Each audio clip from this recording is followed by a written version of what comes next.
It's now time to invite to the stage our first keynote speaker of the conference, Nicholas Gruen. While Nick is waking his way up here, let me tell you a little about him. Nick is widely published, a policy economist, entrepreneur, and a commentator on the economy, society, and innovation. As the author of the Fairfax Lateral Economics Index of Australia's Wellbeing, he regularly measures Australia's happiness levels and understands the detrimental effect that inequality has on the overall well-being of the people within our society. His understanding of what it takes to influence policy changes has seen him described by former Finance Minister Lindsay Tanner as Australia's foremost public intellectual.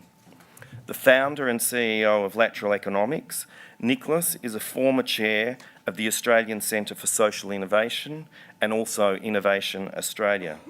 He was also the founding chair of the data analytics crowdsourcing platform Kaggle, which has since been acquired by Google. Please make Nick very welcome. Thanks very much. I'll wait for my slides to come up. There they are. Now, I just thought I'd share with you a tweet that I put out a few days ago. How can we build a democracy that's more supportive of equality?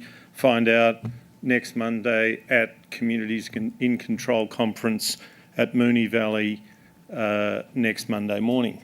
So my friend and fellow blogger Ken Parrish tweeted back, put the housekeeping on number 7 in the third race at long odds, and then do a fine cotton conspiracy on behalf of the undeserving poor and broadcast a tip on Facebook. Well, I'm probably going to disappoint you.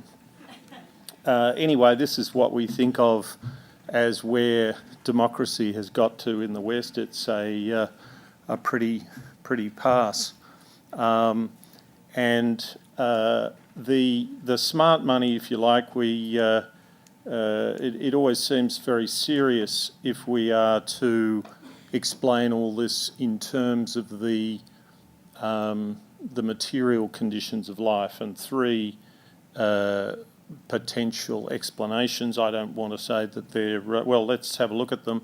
The recession, austerity, particularly severe in the United Kingdom, and inequality, the growth of inequality, particularly severe, as you can see, in the United States. That's a growth in the Gini coefficient. I won't explain that to you. I have to explain it to myself. But you can see that up is bad. That is, if you think inequality is a bad thing. It started at a bit above 34 and has gone up to 44. Really quite a remarkable state of affairs. And the result, or is it the result? Certainly something else that has been happening is at the same time is that the degree of polarisation between the 2 main sides of politics over there has really gone through the roof. That diagram is quite an interesting one. Their political system requires a degree of compromise between parties in the Congress. And as you can see from that diagram, that is becoming harder and harder to bring about. Some extraordinary facts about polarisation in the United States is that in the 1990s, 1/5 of US partisans, that is people who identify with either Republican or Democrat, regarded their opponents very unfavourably. Today, 2/3 are desperately opposed to their opponents, and 2/5, and 2/5 are uncomfortable with a politically mixed marriage. Amazing, and at least race and sexual orientation now takes a back seat to whether you're a Republican or a Democrat. Is that an extraordinary thing to happen in a democracy? That's the level of distrust, incredibly high until before Watergate, as you can see. but Watergate plays a pretty important role in America, and it's pretty much rock bottom. And here and in Australia, excuse me, in Australia there is not that much difference. I know that all the marketing hype is how different the two parties are, but partly because of compulsory voting. Our parties tend to think a lot about the centre of politics and spend a lot of their time trying to grab it in various ways, and yet exactly the same things are going on. There is increasing policy. There is increasing lack of coherence in the centre, increasing inability to build coalitions in the centre. And distrust has been going in exactly the same direction as the United States and the United Kingdom and most Western countries. So here's the thing. We think of Donald Trump and Brexit as the great signs of the great earthquake, if you like, that suddenly woke a lot of people up to the fact that things are pretty sick in our democracy. Well, here's somebody to think about. Because I would put it to you that just as Australia led the world in neoliberal reform, for instance, that was back in the days when it was, we pioneered a kind of neoliberal reform that also involved rebuilding the safety net under the Whitlam and Hawke-Keating governments. And just as we led the world there, we led the world, we were 3 years ahead of Brexit and Trump. And what I mean by that is that if you think of the singular achievement of the parliament that we elected in 2013, it was to abolish carbon pricing. And carbon pricing was a difficult political consensus that had been reached over the previous 15 years. And it had the support of the consciences of about 80, maybe 90% of our parliamentarians.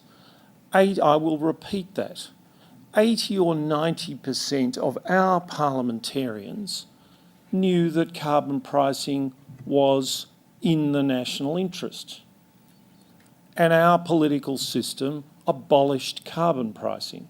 Carbon pricing, if it was still in existence today, would mean that our budget deficit was $10 billion a year less. That's the degree of self-vandalism. That's the degree to which the elites of Australia humiliated themselves in the Parliament of 2013. And this is a nice cartoon by Michael Leunig, a certain amount of low-key Australian celebration there. But it made no difference. We still are making no progress on that matter. And why am I telling you this? Well, here's a puzzle, because that's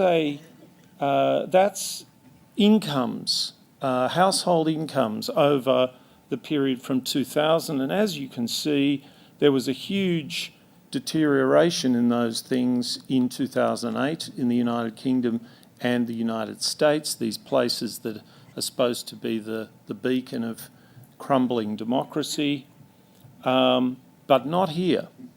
Got a bit sick for a while, but not here. We didn't have a recession. Now, we've heard a lot about inequality, and on one measure, inequality has risen, and that measure is the amount of money going to the top 1%. We're not doing very well on that score. On most other measures of equality, we're doing relatively well. This is a chart from ACOS, which is taken from the OECD. Look at those numbers. they're much lower than the American ones. They go from 30 a long time ago, up to 34. But if you extend the graph and you look at it from 2008, it's basically kind of flatlining, or I wouldn't want to argue it's trending down. This is the Gini coefficient, by the way, which is a very summary measure of everyone and how disparate the earnings are. But anyway, let's just call it flatlining. So we don't have the explanation of a recession, of austerity, or if you want to call what we've had austerity, it's incredibly mild compared with what has been happening in the Northern Territory. Sorry, in the Northern Hemisphere. So I want to propose to you a very different explanation for what's happening in our democracy. I don't want to suggest to you that there's nothing in the material explanation, but I do want to suggest to you that there's a lot more, and we should be really thinking about it. And I want to get you to imagine you are an evolving human being on the African savannah, and there are all sorts of parts of our makeup that protect us on the African savannah, and one of them is that we get disgusted by certain types of food that might be bad. We like sugar, we like fat, we like salt. And take that community and optimise for profit in food manufacture and sale, and that's what you get. And I want to suggest to you that we live in a fast food culture, that this process of optimising around things that are in many ways good about us, things that helped us in an earlier age, but when you optimise them sufficiently single-mindedly, they turn toxic. I want to suggest to you that that's our culture in vast number of dimensions. And of course, politics is where I'm heading. And of course, we also hear that it's the internet, that the internet has done these things to us, and the internet has certainly intensified these things, but I'll just draw I'll just put a sort of screen over those things where the internet revved up activity, but didn't. But many of those things, well, certainly the first couple didn't rely on the internet by any means. And here's a pre-internet fact that I think is just huge. Our political system has been sucked more or less entirely into our entertainment system. And our entertainment system isn't what it used to be. Some of you may have heard of Tristan Harris, who worked at Google and made a presentation to Google in 2013 about how Google was hacking the human brain to try and maximise advertising. That's not all bad, of course. It focuses people on trying to get you what you want, just as McDonald's and KFC are focused on that. And in the end, it poisons you. And so we have a fast food culture. Welcome the equivalent in politics. We are immersed in politics as culture war. You more or less can't get anywhere in a campaign if you're not demonising your opponents and saying how great you are. That's the formula. And when we think about democracy, we are often sucked into an idea which I call magic sentimentalism. And here's how it works. You know the disappearing lady inside the box. Now you see him, now you don't. That's done with the expression, we the people. We're the good guys, aren't we? And it's those politicians who are always misleading us.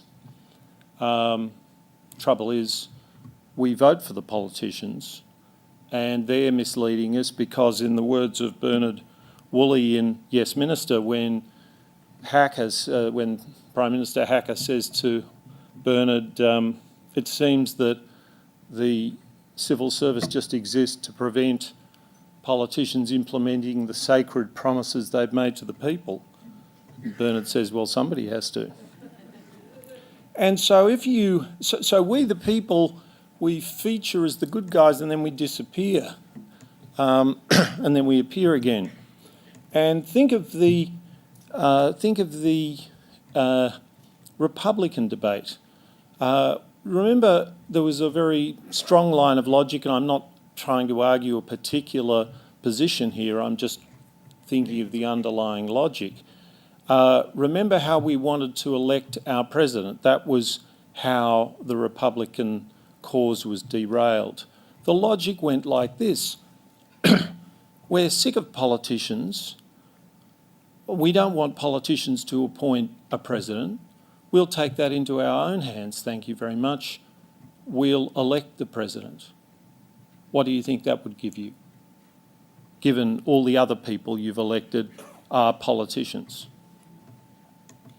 And there's a diagram, you know, this argument by diagram, and I won't explain the diagram to you, but it explains how we have an 18th century technology, which is voting on paper, and now we have the technology, have direct democracy, and then we'll fix up everything. I don't think we will.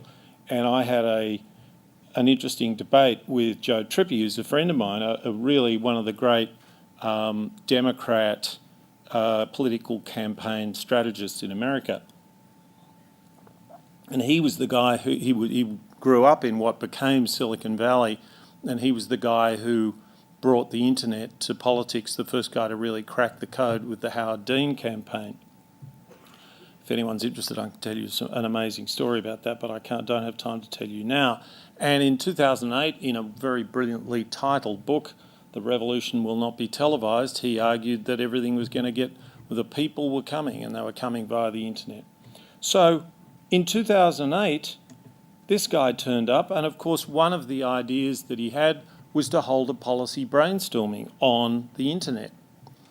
So in the world is plunging into the greatest recession it has seen since the Great Depression in the 1930s, and there was a policy brainstorming session which none of you, I expect almost none of you, have ever heard of. But there it was in June or July 2009, and everybody got to vote, anyone who wanted to vote, and they would argue out their case online, and they could vote other people's ideas up and down.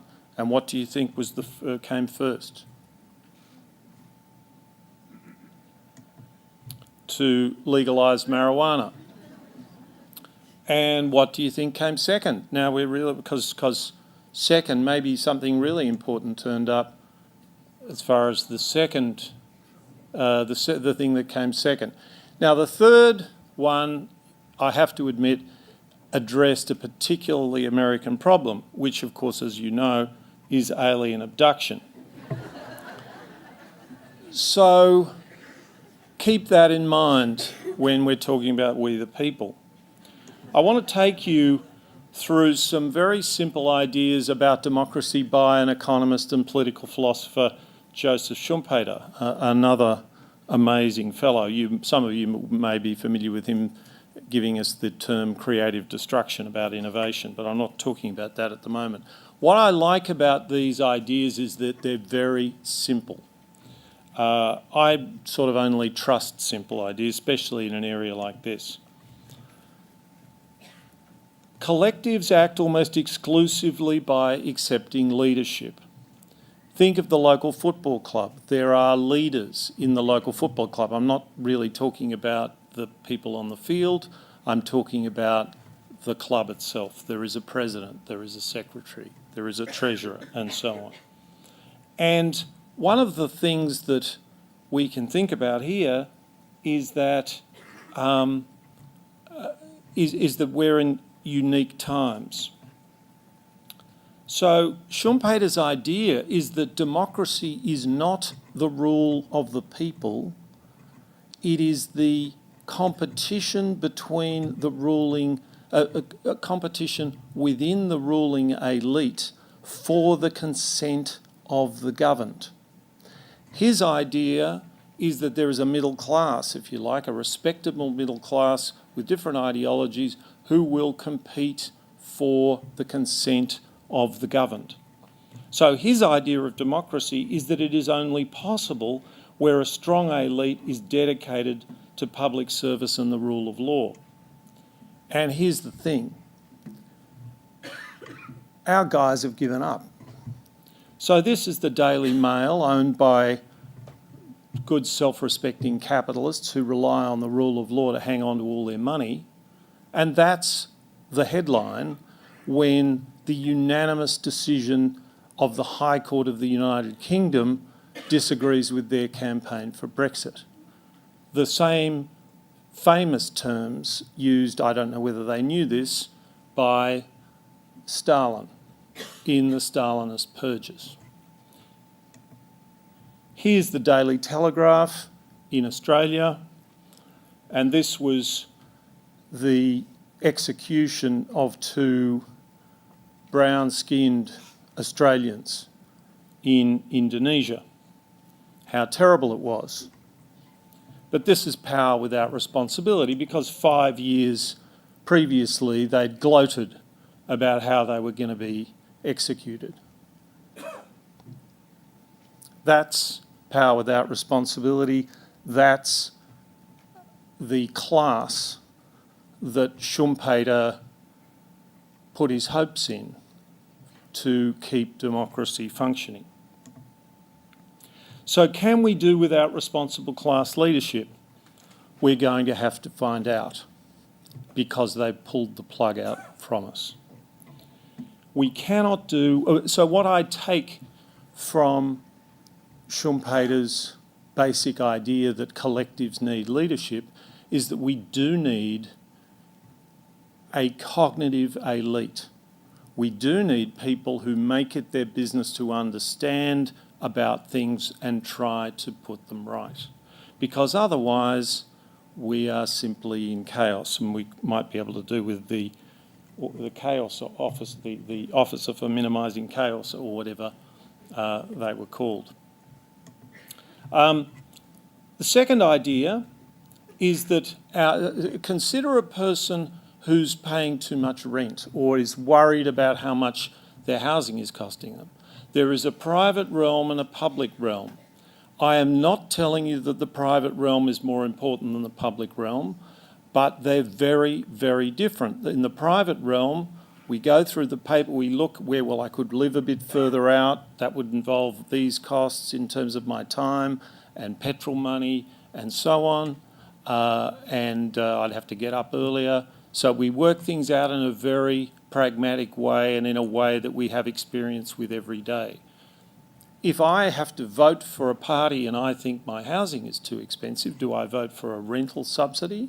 Do I vote for rent control? Do I vote for or against negative gearing? It's very hard to know. I can't give you very good answers to those questions. Economists got some pretty strong hunches in some areas and not much idea in other areas. So thinking about how we vote is a much more abstract business. And here's the thing, none of us have an incentive to vote for private benefit, because the chances of changing the outcome are infinitesimal. So why do we vote? We vote for expressive reasons. Our emotions bind us to the idea of voting in the same way that emotions bound together communities. And that, of course, means that politics carries very strong emotional messages, and we need to attend to the balance of emotions. A point made recently by philosopher Martha Nussbaum And she makes the point rather intriguingly via a discussion of Mozart's The Marriage of Figaro. I'll let you look that up because it's fun and it's easy. You can actually get the whole chapter on the net.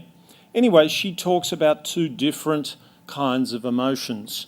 Emotions inspiring worthy collective projects, requiring effort and sacrifice, and emotions of protecting the fragile self by denigrating and subordinating others.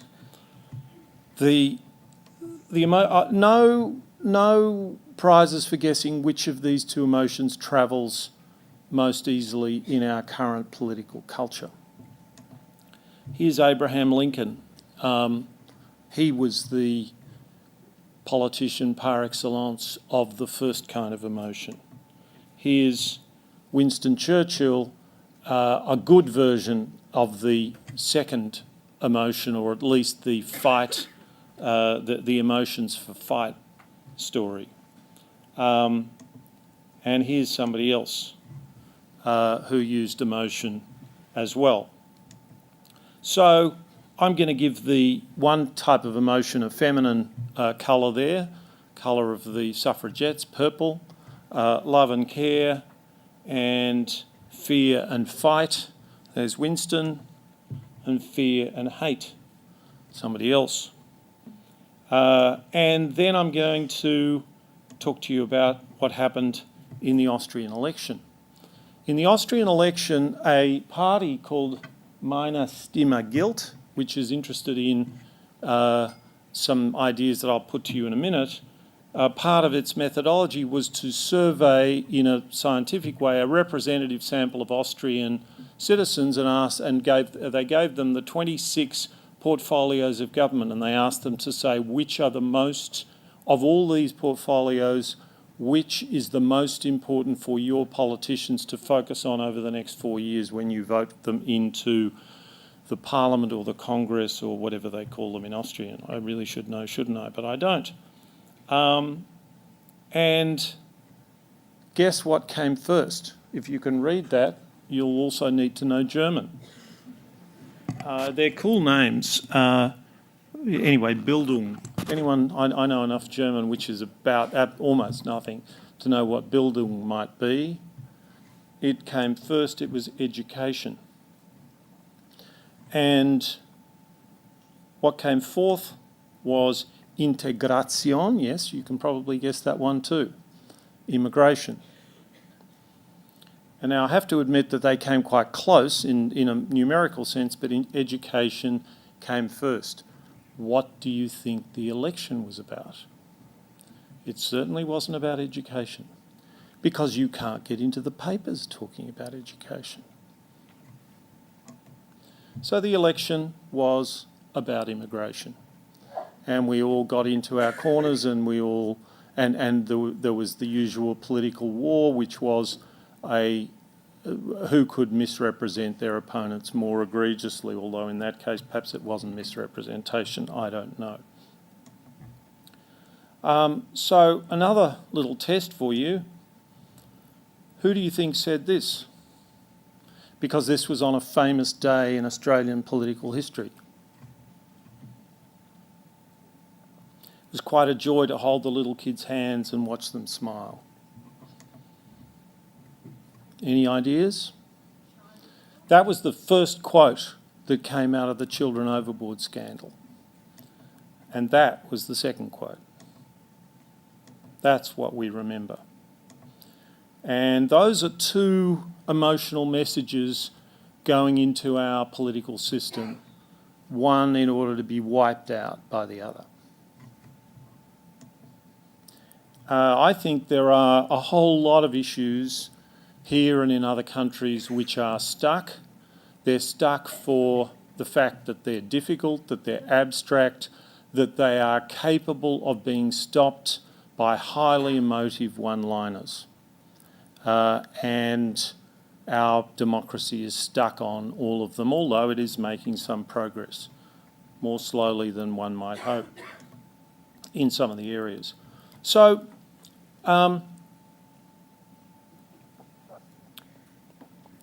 if we assume that we need small groups of people who are representative of us. There are two ways to do that. One is elections. Can anyone think of another way to represent the people in small groups? We actually do it in our society right now. Jury duty, exactly. We can represent them by sortition or by random selection. And one of the important things of random selection is that if you select people at random, certainly for a small group like a jury of 12, you will want to get a large consensus, if not unanimous, then 9, 10 out of 12 at least, to be confident that you have the view that this isn't a statistical artefact. So here are two ways of representing the people, and let me give you some sort of quite shocking facts. Election is a boutique idea that sort of arose, well, it happened in a very corrupt way in the parliaments of Europe, rotten boroughs and so on, and then gradually got cleansed through the 19th century. I'm thinking particularly of England. But in the 18th century, you had the French Revolution and the American Revolution, and one of the main things they all agreed on was they certainly didn't want democracy. And Aristotle and Montesquieu had said that elections were aristocratical. In other words, they're a form of merit selection. And so they went with that idea, and also there were property franchises and all kinds of things. But selection by lot had, of course, existed in Athens, and most of the government was run by the bullae, which was 500 people selected by lot. They were the guys who ran the government. There was an assembly, the ecclesia, which was 6,000, had room for 6,000 people to turn up and met once a month, I think. But selection by lot was preserved, has a much older lineage, and it was preserved through the Renaissance in Venice, Florence, and so on. And here are some different characteristics of representation by election. Aristocracy reformed. It is aristocratic, as I've said. It's competitive. This is a really big deal and a sort of a logical fact that I came upon, which really, as I said to you earlier, when I run into a simple fact, I really listen hard. And it is that you don't get to be a politician under an electoral system without beating another politician. That is what you have to do, and once you've won and you go into the chamber, you go and fight the other side. That's all you do as a politician. So is it that surprising that we've got this particular kind of fast food culture has got us so polarised, so wound up, so overwhelmed with the evil and stupidity of people we disagree with? And by contrast, this method is much more powerfully, and I would use the word jealously, democratic. The Athenians ran the only jealous democracy the world has ever seen, and what I mean by that is that it was run in the teeth of oligarchy. They understood their democracy to be something which was designed to be resilient against oligarchs. And it's very difficult to drive corruption and power when people are chosen at random. Think about that. People's political careers cannot be hacked by the powerful. And here's this word which I discovered, an ancient Greek word, is segoria. There are two words in ancient Greek, which one of them corresponds or is translated as freedom of speech. That word is parrhesia. It in fact means, it's closer to the meaning of speaking truth to power. We do not have the word esegoria. Esegoria doesn't mean freedom of speech, it means equality of speech. And one of the reasons people vote for Pauline Hanson is that they want to hear their way of speaking spoken, and they don't want to have their speech policed by people. And so that's where and so this idea of the equality of speech is very important, I think. So there is a movement to try to establish the idea of sortition or selection by lot as a means of participating in politics, and I will talk to you a bit about what that looks like and the sorts of impacts that it has. The balance of firstly, people are incredibly enthusiastic when they come out of these things. About over 90% of people think they're good, having participated in them. About 85% of people think they're fantastically good. Here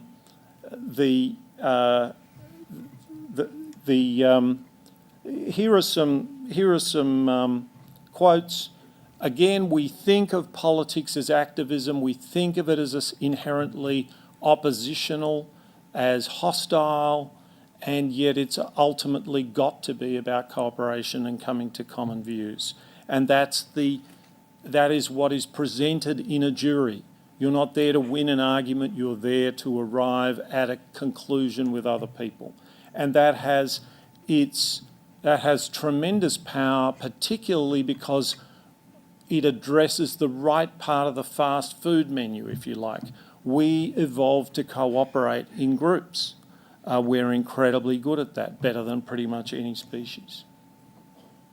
The other thing that happens is that when people go into these processes, their opinion of politicians rises because they see how difficult it is to do what politicians do. Their opinions of bureaucrats rises strongly. There's one group for whom the opinion starts off low and falls further. The media.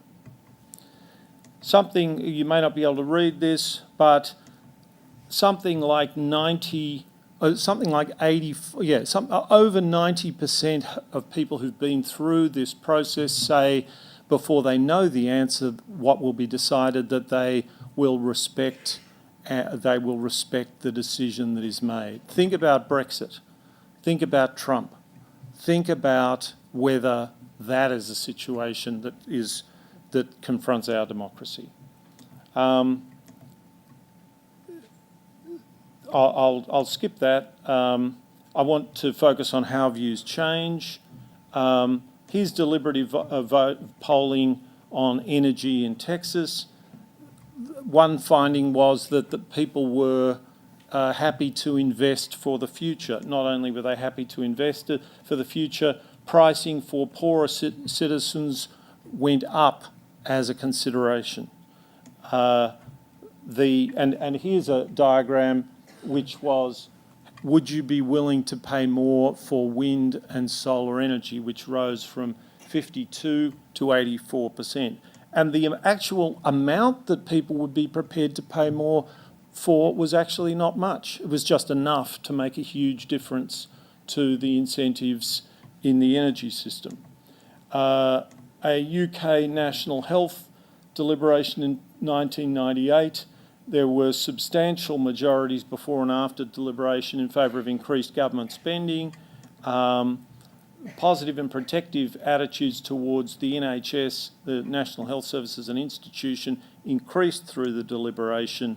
Those who agreed that government should pay for everyone's healthcare went from 58 to 75%. So I hope I'm conveying to you the idea that this is an environment in which people start to understand that we're in a community and that everyone has to try and get on in that community.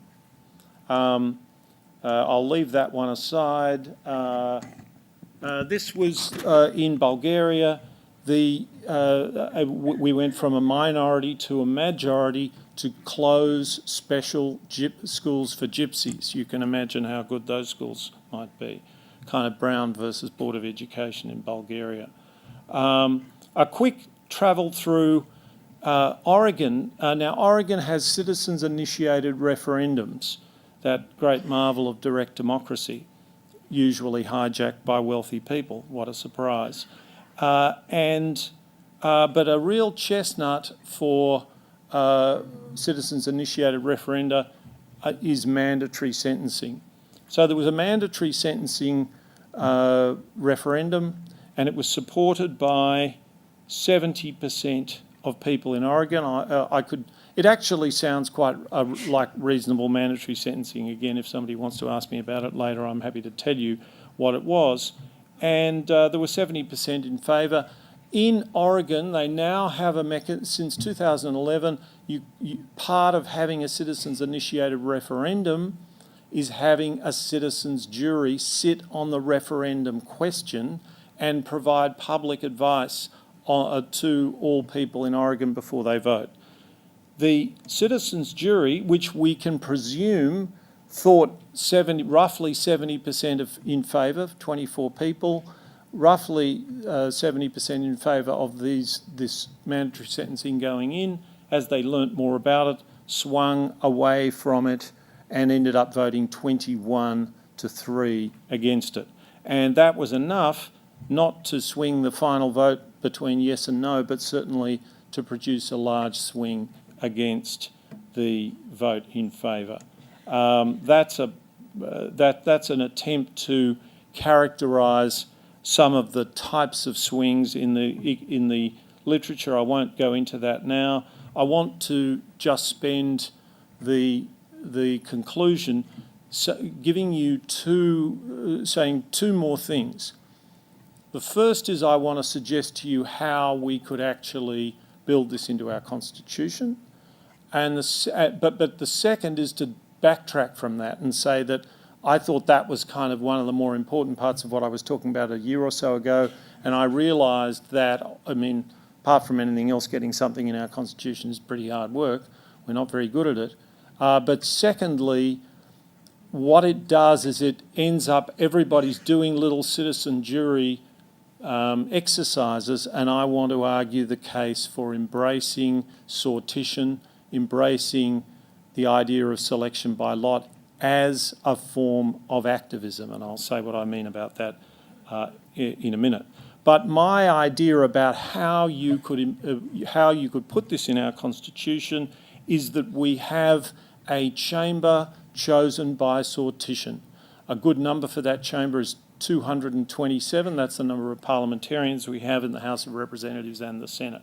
And the goal would be to have the House, have those two houses, and then also have a citizens' house with representation by lot. You could also have it replacing the Senate, but that makes it harder, and the Senate does some pretty useful things. And I would give this chamber powers like the House of Lords, which would be to delay legislation by a certain amount, and I would also give it a very sneaky power. And I had in mind the way in which we abolish carbon pricing.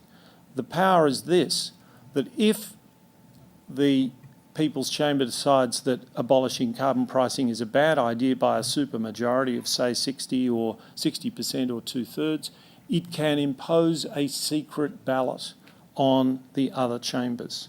And I'm very confident that we would not have had carbon pricing passed through our parliament if that was the case. But I want to talk about sortition as activism because I think this is a way that we can go out and grab this kind of politics in a much more active way. And the best example I can give you is in the United Kingdom. We have very good evidence that if you hold a poll, well, the polls are sort of all over the place on Brexit, but plenty of them are still around about 50-50. As you know, the vote was 52 in favour of Brexit, 48 against.